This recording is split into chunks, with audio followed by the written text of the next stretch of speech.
Hello there, and welcome to Earth's history, where the past grows slowly, patiently, like roots reaching through stone. Tonight, we're traveling to a time when the land was bare, when continents stretched empty under open skies, and when the very idea of a forest, of trees rising tall and casting shade, was still just a possibility waiting to be born. This is the story of the first forest, of the moment when plants learned to stand upright, to reach toward the sun, to build the green world we know today. If you've ever walked through woods and felt small beneath the canopy, if you've ever rested against the trunk of an old tree and felt its solidity, its patience, you've touched something ancient, something that took hundreds of millions of years to perfect. But there was a time when none of this existed. No forest, no trees, no shade dappling the forest floor, just bare rock and shallow water, and the beginning of something extraordinary. Wherever you are right now, I hope you're comfortable. Maybe you're lying in bed with the window cracked open, hearing the rustle of leaves outside. Maybe you're sitting quietly as evening settles around you. Maybe you're in that soft space between waking and sleeping, where time moves differently and the mind drifts like pollen on a breeze. If this gentle journey into deep time brings you peace, if it helps you rest, I'd be grateful if you'd like the video, subscribe to the channel, or share it with someone else who finds comfort in these slow stories.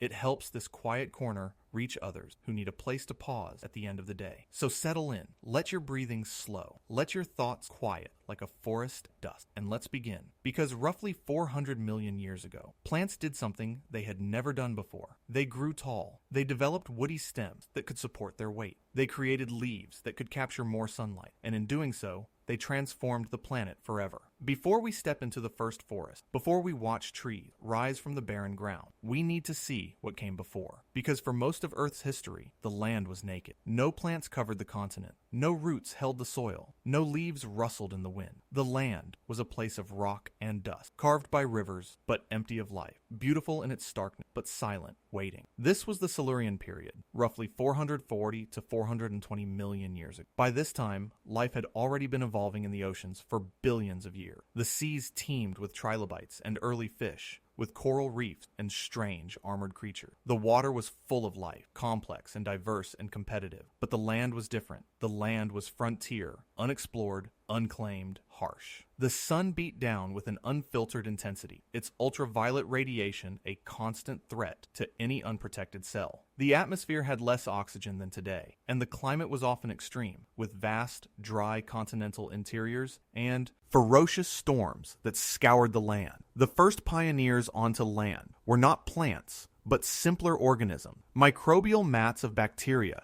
and fungi, microscopic life that could form dark, crusty coatings on wet rocks, that could survive in the spray zone where waves crashed against shore. These early colonizers were tough, adapted to desiccation and ultraviolet radiation, able to shut down when conditions became too harsh, and revive when moisture returned. They were the scouts, the advance party, preparing the ground for what would follow. They performed the first, most subtle alchemy, secreting acids that ever so slowly began to etch the surface of the bare rock, creating the first microscopic pockets where dust and water could collect, the first hint of a future soil. And then came the mosses and their relatives, small plants without true roots or stems, plants that hugged the ground, that needed to stay close to moisture. They spread across wet rocks near streams and lakes, forming green carpets that softened the landscape, that began the slow work of breaking down stone into soil. These plants were simple, lacking the internal plumbing that would later allow plants to grow tall, lacking the structural support to stand upright. They were pioneers, yes, but they were limited, confined to damp places, unable to venture far from water.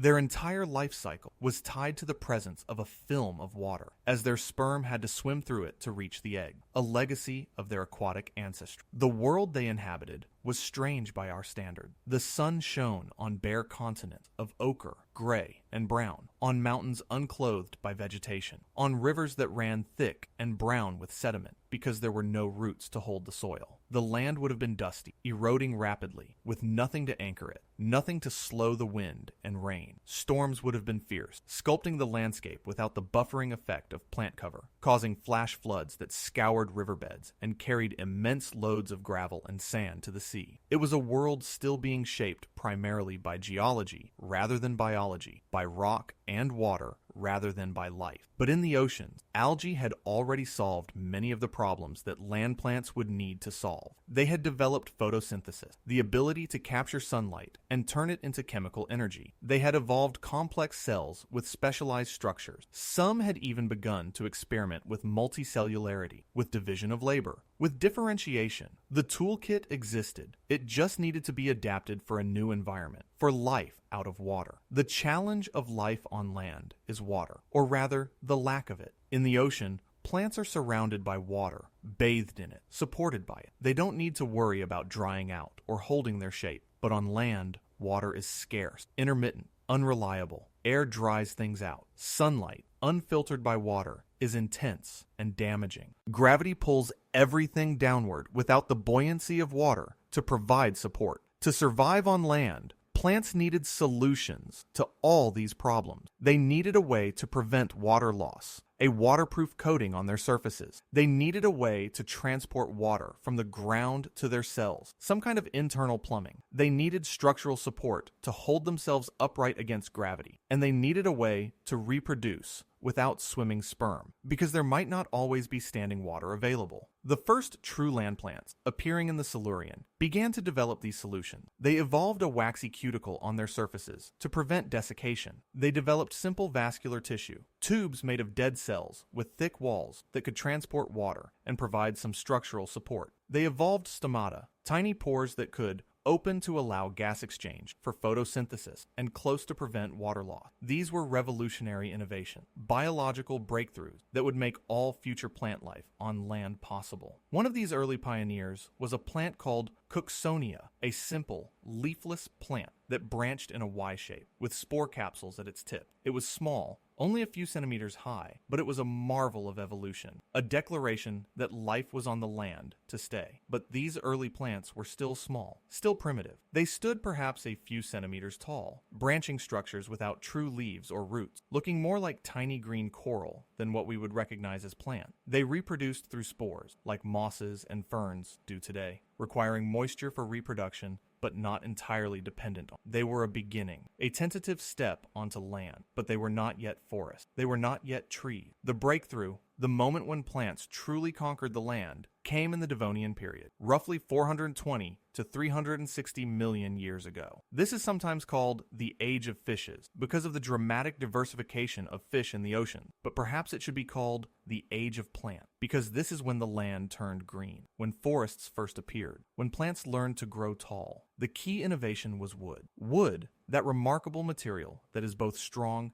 and flexible, that can support great height, that can last for centuries. Wood is made of lignin, a complex organic polymer that stiffens cell walls, that turns soft plant tissue into rigid structural material. Lignin is a biological marvel, a molecule so complex and tough that for millions of years after it evolved, almost nothing on Earth could digest it. This resistance to decay was crucial. It meant that plants could build strong, lasting structure. Lignin allowed plants to grow tall, to compete for sunlight, to rise above their neighbors, and once one plant grew tall, others had to follow or be shaded out. It was an evolutionary arms race, a competition for light that drove plants skyward. The first trees appearing in the mid-Devonian around 385 million years ago were unlike any trees alive today. They were strange, experimental, evolution trying out different designs, different solutions to the problem of height. Some of the earliest were called Watieza, later renamed Archaeopteris, and they looked almost alien. They had woody trunks, yes, but their branches were arranged in spirals, and instead of true leaves, they had frond-like structures, feathery and fern-like, that were actually complex systems of flattened branchlets. They could grow over 8 meters tall, towering over the small plants around them, creating the first canopy, the first shade on land. Imagine the novelty of that. For the first time in Earth's history, a creature could find relief from the direct, harsh glare of the sun by standing in the shadow of another living thing. But before Watiesa, there were even stranger prototrees, Prototaxites for instance, which some scientists believe was actually a giant fungus rather than a plant, stood up to 8 meters tall and perhaps a meter wide, a massive trunk-like structure that dominated the landscape for millions of years. Its exact nature is still debated, its place in the tree of life uncertain, but it was there, a pioneer of vertical growth, proof that life was experimenting with height, testing the possibility. If it was a fungus, it would have been a decomposer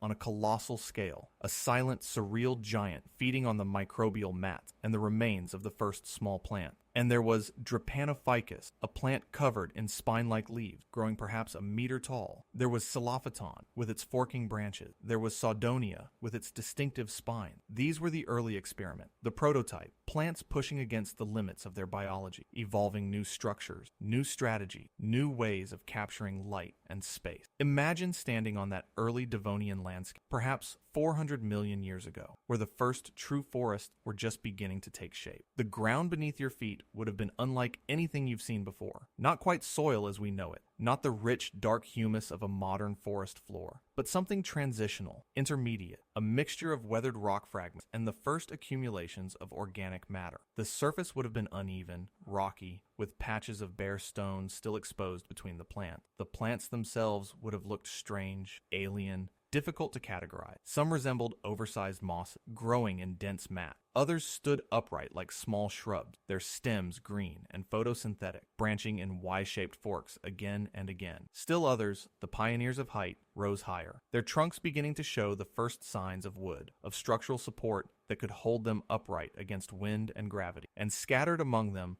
would have been those mysterious prototaxa, those enormous trunk-like structures that weren't quite plants, weren't quite fungi, but something in between, or something entirely their own. They stood like pillars in the landscape, smooth surface, tapering slightly toward the top, with no branches, no leaves, just vertical columns of tissue reaching skyward. Some scientists think they were giant fungi, perhaps the largest organisms ever to grow on land, feeding on decaying organic matter, breaking down the early plant material that littered the ground. Others think they were strange, primitive plants, or lichens, or something we don't have a category for anymore, because that form of life didn't survive into the modern era. Walking among these early forests, you would have noticed the lack of undergrowth. The forest floor was relatively open, not choked with bushes and shrubs like modern forests, because the diversity of plant forms was still limited. There were the tall plants, reaching for light, and there were the small plants, hugging the ground, but there wasn't yet the full gradient of sizes, the layered structure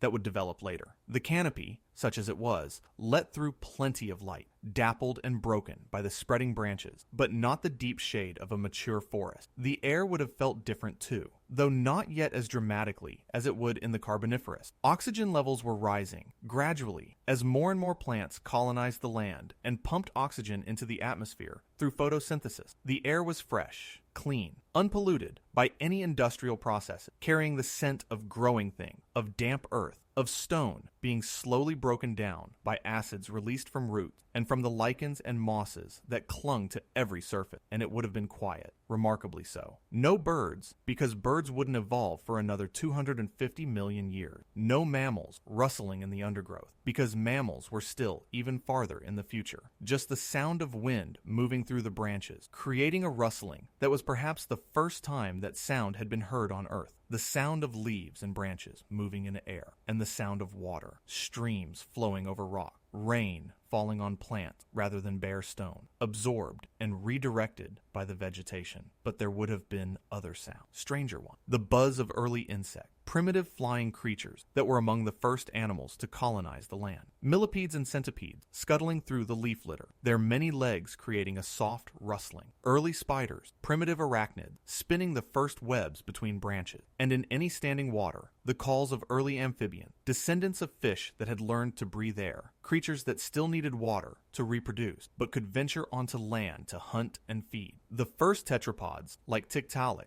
were pushing themselves out of the water, perhaps drawn by the new food sources available among the plants at the water's edge. As the Devonian progressed, as millions of years passed, these early experimental forests evolved and diversified. Archaeopteris, that tree-like plant we mentioned earlier, spread widely, becoming one of the first cosmopolitan forest trees found on multiple continents. It developed a more sophisticated vascular system, better at transporting water and nutrient. Its root system grew more extensive, penetrating deeper into the ground, stabilizing the soil, making the land more resistant to erosion. And this is where we see one of the first great transformations caused by forests, the creation of soil. Before plants, there was no soil on land, not in the sense we understand it. There was regolith, weathered rock, broken down by physical and chemical processes into smaller and smaller fragments. But soil is more than just broken rock. Soil contains organic matter, the remains of living things, and it contains a living community of bacteria,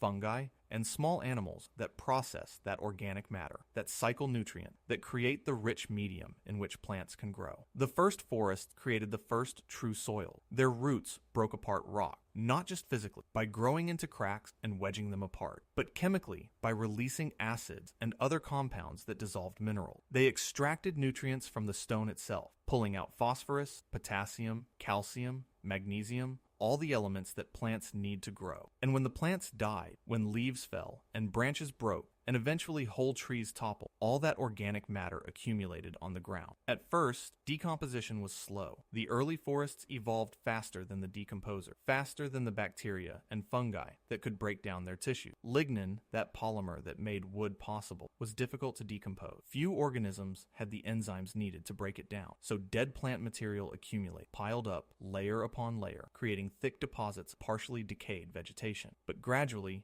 decomposers adapt. Fungi evolved enzymes that could digest lignin. Bacteria developed metabolic pathways that could break down cellulose and other plant compounds. The nutrient cycle began to close, began to function more efficiently. Dead plants were broken down, their nutrients released back into the soil, available for new plants to use. The soil deepened, darkened, became richer, more fertile, and as the soil developed, as it became deeper and more stable, it changed the hydrology of the land. Soil acts like a sponge, absorbing water, holding it, releasing it slowly. Before forests, rain that fell on land ran off quickly, carving gullies and channels, rushing to the sea. But soil absorbed that water, held it in its pores, in the spaces between particles, in the organic matter that acted like tiny reservoirs. Rivers became more stable, less flashy, their flow more constant, because water was being released gradually from the soil, rather than all at once during storm. This created meandering rivers, a river form that was rare before the Devonian, because the stabilized banks allowed for gentler, more sinuous channels to form. This had profound effects on erosion and sedimentation.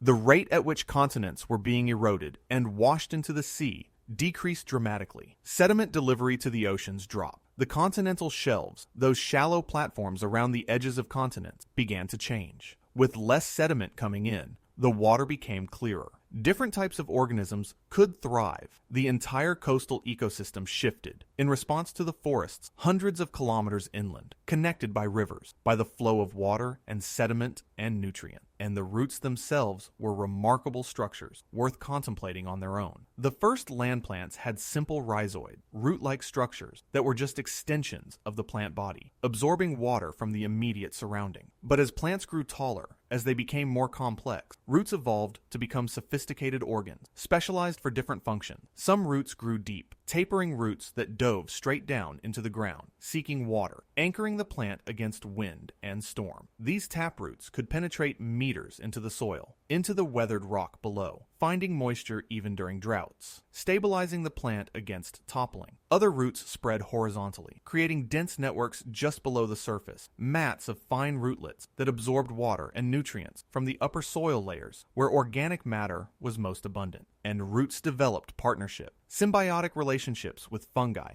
that extended their reach even further. Mycorrhizal fungi whose hyphae, thin thread-like structures, grow in and around plant roots, became common. These fungi acted as extensions of the root system, exploring the soil, breaking down organic matter, absorbing nutrients and water that they shared with the plant. In return, the plant provided the fungi with sugars, with energy captured from sunlight through photosynthesis. It was a trade, a mutualism, a partnership that benefited both parties and that would become one of the foundational relationships in terrestrial ecosystem. These mycorrhizal networks are still everywhere in modern forests, so common that most plants depend on them, cannot thrive without their fungal partners. When you walk through wood, beneath your feet, invisible in the soil, there are vast networks of fungal hyphae connecting plant to plant, tree to tree, creating what some scientists call the Wood Wide Web, a living internet of information and resource sharing. This network may have begun in those first Devonian forests, an innovation that made plants more effective colonizers, better able to survive on land. Now, let us move forward in time, into the Carboniferous period, roughly 360 to 300 million years ago. This is when forests truly came into their own, when they covered vast areas of the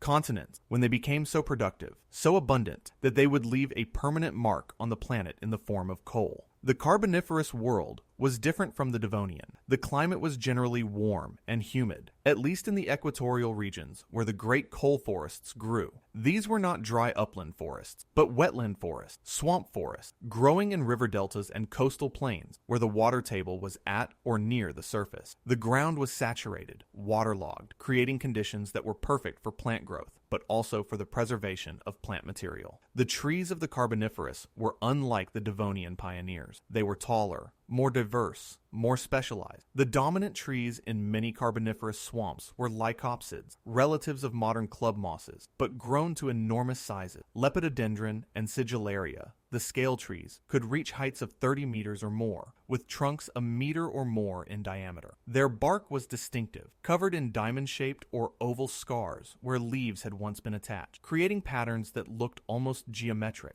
almost design. These scale trees grew quickly, their trunks not solid wood, but made of softer tissue, with a thin outer layer of supportive material. They were more like giant reed than like modern trees, adapted for rapid growth in wet conditions. They had shallow root systems, underground stems called rhizome, that spread horizontally, sending up new trunks. Their crowns, the tops of the trees where the leaves grew, were relatively small compared to the massive trunk, with long grass-like leaves clustered at the top. Alongside them grew giant horsetails called calamite, their segmented trunks rising like huge bamboo stalks from the mire, reaching heights of 20 meters. The forest floor beneath these scale trees would have been wet, often flooded, covered in shallow standing water for much of the year. Walking through such a forest, you would have splashed through water ankle deep or deeper, your feet sinking into soft, peaty mud. The trunks would have risen around you like columns, straight and tall, their diamond-patterned bark catching the filtered light. Above, the canopy would have blocked much of the direct sunlight, creating a greenish, underwater quality to the light, dim and soft. And everywhere, there would have been ferns. The Carboniferous was the age of ferns as much as the age of scale trees. Ferns of all sizes, from tiny delicate fronds growing in the wet mud to tree ferns rising several meters tall, their trunks covered in root, their fronds spreading an elegant arching pattern. These tree ferns were not closely related to modern tree fern, though they looked similar. Convergent evolution, creating similar solutions to the problem of height. Among the ferns and scale trees grew other plants, early seed ferns like Medulosa, with thick trunks and large compound leaves. These were among the first seed plants, though their seeds were primitive, not yet enclosed in protective structures like modern seeds. They represented an evolutionary experiment, a new way of reproducing that would eventually lead to all modern seed plants, to conifers and flowering plants, and everything with seeds rather than spores, and scattered through the understory, coating fallen logs, growing on the bases of living trees, were mosses and liverworts and lichens, creating layers of green on every surface. The forest was dense with life, every niche occupied, every available surface colonized. Fungi grew in the soil and on decaying wood, their fruiting bodies, mushrooms and brackets, emerging from the substrate. Bacteria teemed in the waterlogged soil, processing organic matter, cycling nutrients, releasing gases. The animals of the Carboniferous forests were as strange as the plant. In the canopy, among the branches, lived insects of remarkable size. Meganura, that giant dragonfly relative we mentioned, with a wingspan of 70 centimeters, hunted other flying insects. Its compound eyes were enormous, giving it exceptional vision. Its mandibles were strong, capable of catching and crushing prey in midair. Flying through a Carboniferous forest, it would have been an apex predator of the air, fast and deadly. On the forest floor crawled Arthropleura, that enormous millipede, as long as a human is tall. It was an herbivore, feeding on decaying plant material, on fallen leaves and rotting wood. Its body was segmented, each segment with 2 pairs of legs, giving it dozens of legs in total, rippling as it moved slowly through the undergrowth. It was armored, protected by a hard exoskeleton, safe from most predators, though early reptiles may have hunted the juvenile. And there were scorpions, some of them quite large, hunting in the leaf litter. There were early cockroaches, recognizably similar to modern roaches, scuttling through the darkness. There were primitive ants and wasps, early relatives of modern social insects, though not yet living in complex colonies. There were springtails, tiny jumping arthropods, abundant in the soil. There were mites and spiders, predators of the microworld, hunting even smaller prey. The amphibians of the Carboniferous were diverse and successful. Some were large, crocodile-like predators, with wide flat heads and powerful jaws, lurking in the water, waiting to ambush prey. These labyrinthodonts, as they are known, could be several meters long, the dominant predators of the swamp floor. Others were smaller, more salamander-like, hunting insects in the undergrowth. They were tied to water for reproduction, laying their eggs in ponds and streams, their larvae growing in the water before metamorphosing into adults that could venture onto land. But the most significant animals, from our perspective, were the early reptiles. These were small creatures, most no larger than a modern lizard, but they carried a revolutionary innovation, the amniotic egg. This egg, with its protective shell and internal membranes, could survive out of water,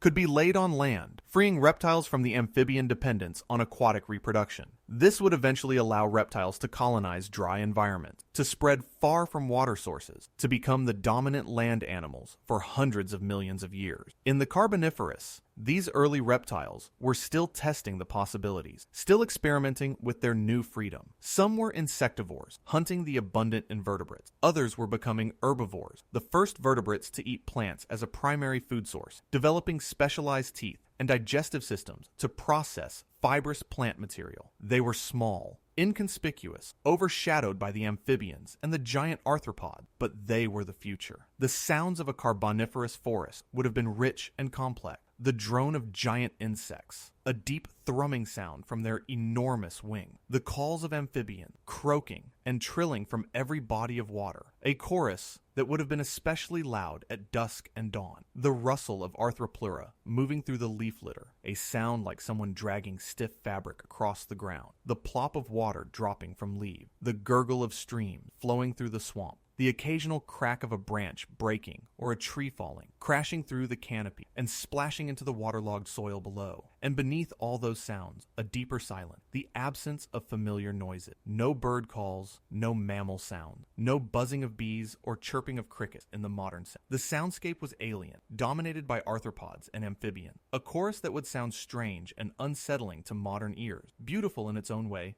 but fundamentally different from any forest today. The climate of the Carboniferous was warm and stable for millions of years, allowing these swamp forests to flourish. But the success of the forest began to change the climate. The massive productivity, the rapid growth of plants, combined with slow decomposition, meant that carbon was being removed from the atmosphere and buried in the swamp faster than it was being returned through decomposition and respiration. This carbon burial was happening on a scale unprecedented in Earth's history. Layer upon layer of plant material accumulated in the swamp, compressed by the weight of material above, gradually transforming, first into peat, a dense brown material, partially decomposed, waterlogged. Then, as it was buried deeper, as pressure and heat increased, into lignite, a soft brownish coal, and finally, after millions of years and deep burial, into bituminous coal and anthracite, hard black carbon-rich rock that would burn with intense heat. The coal seams we mine today, thick layers sometimes tens of meters deep, are the compressed remains of these Carboniferous forests. Every piece of coal represents ancient sunlight, captured by plants, stored in their tissues, preserved through geological time. When we burn coal, we're releasing that ancient energy, that 300 million year old sunshine, along with the carbon that was removed from the Carboniferous atmosphere. And removing that carbon had consequences. CO2 levels dropped throughout the Carboniferous, falling from perhaps a 1,500 parts per million at the beginning to 300, 400 parts per million by the end, levels similar to, or even lower than those in modern times before industrial emission. This decline in greenhouse gases cooled the planet. By the late Carboniferous, ice sheets were forming at the South Pole, glaciers spreading across the ancient supercontinent of Gondwana. The cooling was gradual but significant. The warm, humid conditions of the early Carboniferous gave way to more seasonal climate, with colder winters, less rainfall in some areas. The swamp forests, so dependent on constant warmth and moisture, began to retreat, confined to equatorial regions, while drier forests of conifers and seed ferns spread at higher latitude. The oxygen rise had consequences too. As carbon was buried, oxygen accumulated, reaching concentrations of 30 to 35% of the atmosphere, far higher than today's 21%. This hyperoxic atmosphere, this oxygen-rich air, is what allowed giant insects to evolve. Insect size is limited by their respiratory system, by how efficiently oxygen can diffuse through their body. Higher atmospheric oxygen meant that diffusion was more efficient, that larger body sizes were possible, that insects could grow to sizes impossible in today's atmosphere. But high oxygen had other effects too. It made fires burn more intensely, more readily. Lightning strikes would have ignited fierce wildfires that could have swept through drier forests, clearing undergrowth, releasing nutrients, creating a cycle of burning and regrowth. The charcoal from these ancient fires is preserved in coal seam, black fragments mixed with the compressed plant material, evidence of a world where fire was common, perhaps more common than in any other time in Earth's history. And then, as the Carboniferous gave way to the Permian period around 300 million years ago, the world changed again. The climate continued to cool, became more arid in many regions. The swamp forests declined further, replaced by drier forests dominated by conifers and seed fern. The giant lycopsids, the scale trees that had dominated the Carboniferous swamps, became less common, eventually almost disappearing. They still exist today, but only as small plant, club mosses a few centimeters tall, living fossils, survivors of a once great lineage. The Permian forests were different, more open, more like modern forests in some way. The trees were conifers, relatives of modern pines and spruces, with needle-like leaves, woody trunks, and seeds in cone. They were better adapted to seasonal climate, to drought, to fire. Their seeds were more advanced, better protected, more efficient at dispersal. These forests spread across the upland, across areas that had been too dry for the Carboniferous swamp forest, covering more of the land than ever before. And in these Permian forests, animal life diversified further. Reptiles became larger, more varied, more dominant. This was the age of the synapsid, the group that includes the ancestors of mammal. Creatures like the famous sail-backed Dimetrodon, a top predator, and the plant-eating Edaphosaurus, with a similar sail, roamed these conifer forests. They were not dinosaurs, but an earlier, distinct branch of the reptile family tree. And for a time,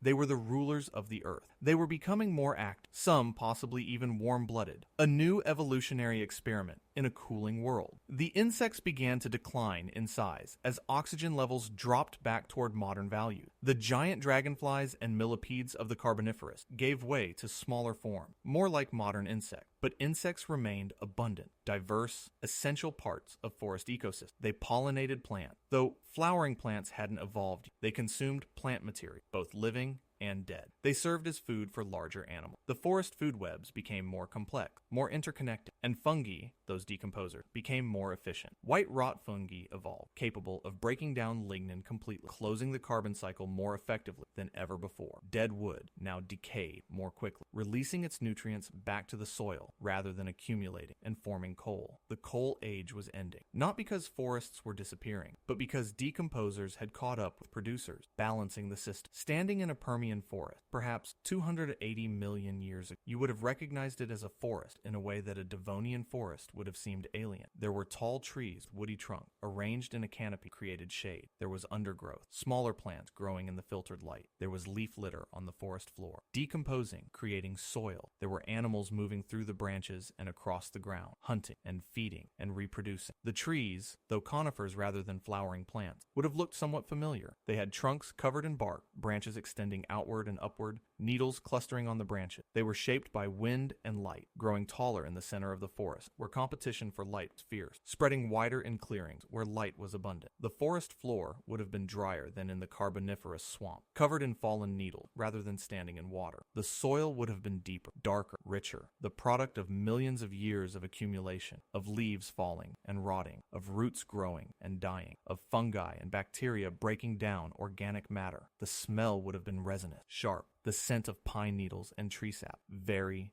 different from the wet, earthy smell of the Carboniferous swamps. And the sounds would have been different too. Still no birds, but the calls of early reptiles, the hiss and grunt of synapsids communicating with each other, the rustle of smaller animals, early mammal ancestors scurrying through the undergrowth, the buzz of insects, still abundant though no longer giant, the sigh of wind through the needles, creating a sound like wave, like the ocean, a rushing whisper that is the voice of conifer forests even today. The light in a Permian forest would have been dim and green, filtered through multiple layers of needles, creating a twilight world even on bright days. Shafts of sunlight would have penetrated where the canopy was thinner, illuminating patches of the forest floor, creating spotlights where ferns and smaller plants could grow. The temperature would have been moderated by the forest, cooler than in the open, more humid, more stable. Forests create their own microclimate, buffering against extremes, providing refuges from heat and cold. And there would have been cycles, rhythms, patterns, repeating year after year. The growth of new needles in spring, the formation of cone, the release of pollen into the wind, the dropping of seed, the falling of old needles in autumn, the dormancy of winter. The forest was not static, but dynamic, changing through the season, responding to the rhythms of the sun and the tilt of the earth. The impact of these forests on the planet was profound and lasting. They stabilized the land, reducing erosion, creating soil, regulating water flow. They moderated the climate,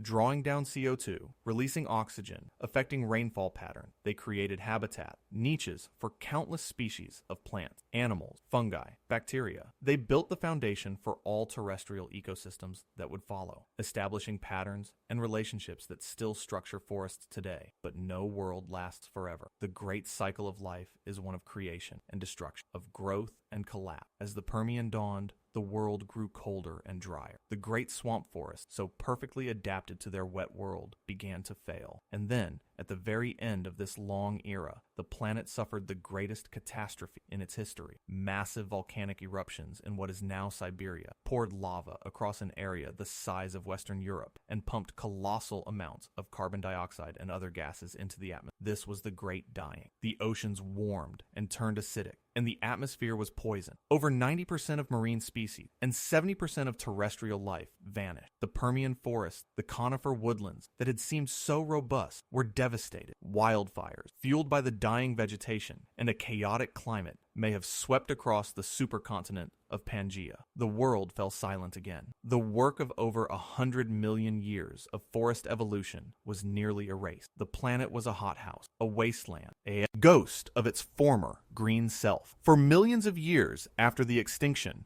the land was dominated by the hardiest survivors. Fungi were abundant, feasting on the vast amounts of dead wood left behind. This is known as the fungal spike, a grim marker in the fossil record. The forests were gone, replaced by sparse, scrubby vegetation, mostly small, fast-growing plants like lycopsids, the same group that had once grown into giants in the Carboniferous, now reduced to being disaster specialists. But life is patient. Life is resilient. Slowly, from sheltered refuges, from seeds that had lain dormant in the ravaged soil, the forests began to return. It took millions of years, but new types of trees, better adapted to the new, harsher world of the Triassic, began to spread. Conifers, cycads, and ginkgos formed the new woodlands that would become the backdrop for the next great chapter of life's story, the age of dinosaurs. The world had been burned, but the roots of the forest idea remain, and from them, new green life grew. This cycle is a fundamental truth of our planet. Forests are not just collections of trees. They are processes. They are dynamic systems of growth, death, and rebirth. They burn and they regrow. They are cut down and they can return. Their resilience is a quiet lesson in endurance, a story told over hundreds of millions of years. And that story is written in you. It's in the oxygen you are breathing in right now. Take a slow, deep breath. The oxygen that fills your lung, that energizes every cell in your body, is a gift from the plant world. It is the waste product of photosynthesis, a process perfected by those ancient algae and carried onto land by the first pioneering mosses and the first towering trees. Every breath you take is a connection to that Devonian forest, to that Carboniferous swamp. You are breathing ancient sunlight, transformed into life. The structure of your own body tells this story. The forward-facing eyes that are now closed in rest are the eyes of a primate, designed to judge the distance between branches. The hands lying by your side, with their wondrous opposable thumb, are the hands of a creature made to grasp and climb, the part of your brain that finds peace in the color green, and the sound of rustling leaves is a brain that still remembers its ancestral home. We may live in cities of concrete and steel, but our spirits are born of the woods. We carry the forest within us. So as you drift towards sleep, let your mind rest in that deep green history. Let go of the day's worries and feel your connection to this long, slow story. You are part of a lineage of life that survived the harsh, empty lands of the Silurian, that marveled at the giant insects of the Carboniferous, that endured the fire of the Great Dying, and that learned to live among the new forests of the Age of Dinosaurs. Your own life is a tiny, beautiful flicker in this immense stretch of time, but you are connected to all of it. The same carbon atoms that built the lignin of a Carboniferous tree may be part of you now.